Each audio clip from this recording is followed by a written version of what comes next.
So I am getting ready to head across China. China is a very difficult place to travel, but I've got a plan. I'm gonna break it all down for you guys while I pack up my gear in my bag here. You ain't doing raps like me. So I got this bag on Taobao. You can watch my video about Taobao by clicking the link up there somewhere. It was only $25, which is about $100 less than all the name brand bags of the same size, which is 35 liters. Of course, those other bags are probably better quality, but this one's made pretty solid. I think it'll last at least a couple of years, and it can be carried on pretty much any flight, and also all my clothes and my gear will fit in it. So it's nice and easy, one bag. Gotta love that. I like to use the roll technique. It's a popular technique. I find it works really well. So traveling in China. Let me just say traveling in China is tough. You know, I've been all over the world. Sarah and I we lived in Europe for a while, and we traveled South America, and we lived in Vietnam for a couple of years, traveled all around Southeast Asia, and China's got to be one of the harder places to travel. I think it's because the majority of travelers are domestic, they're from China, so the tourist industry doesn't really need to be set up for Westerners, at least not as much as a place like Southeast Asia, for example. It's been chaos today. Good English information is pretty hard to find. If you want to get off the beaten path, you're going to want to speak Chinese. You're going to have to talk to people about bus times and stuff like that. Even checking into a hotel, sometimes the people don't speak English.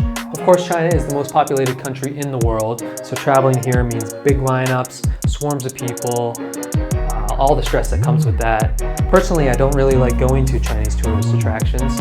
I find there are just so many people there. It's too bad because before I came here, I just had a big list of places I wanted to go, but now I'm just like, I'm gonna avoid the tourist attractions because there's so many people there, and it's just, for me personally, I don't really enjoy big crowds.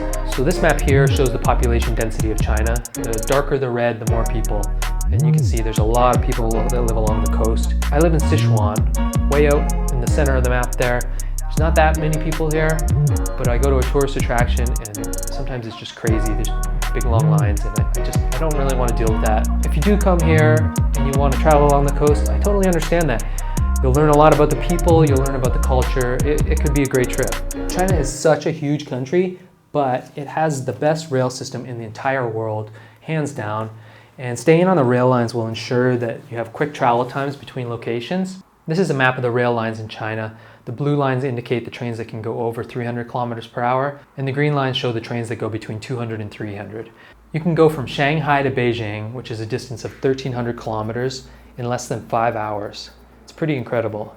I really love Chinese food. In fact, I think it's the greatest food nation in the world. So I considered doing a tour of the 8 regions of Chinese food. I think this would be a fantastic trip, but it covers a lot of ground, and I just don't have time. For this trip, I only have 10 days. This is actually the first extended trip I'll be making on my own. Sarah, my partner in crime, she's gonna meet me in Shanghai in 10 days.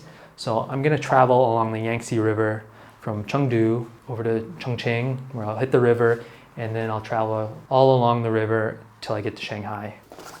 I really love rivers. I've traveled along the Mekong. I used to live on the Danube, but the Yangtze it's really something special. It has a ton of history, some incredible man-made achievements, and then after Sarah and I meet up in Shanghai, we're going to be traveling for an entire month around China. And there's going to be a ton of information, videos about food, travel, culture, modern-day China, history. I'd love it if you guys would follow along, and of course the best way to do that would be to subscribe, hit the button below, you know the drill, but YouTube has actually changed the way they do their notifications. Once you're subscribed, you'll see a little bell icon next to the subscription button. And if you click that bell, you're gonna get a notification every single time I upload a new video. It's by far the best way to follow along, stay up to date with the adventures.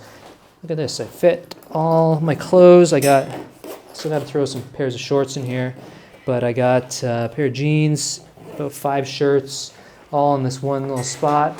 I still got all that, camera gear, laptop, some bathroom stuff probably, some odds and ends.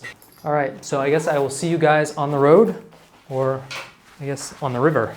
Little hobo style. Oh. Do do do do do do do do do do do do do. Do do do do do do do do do do do do do do do do do do do do.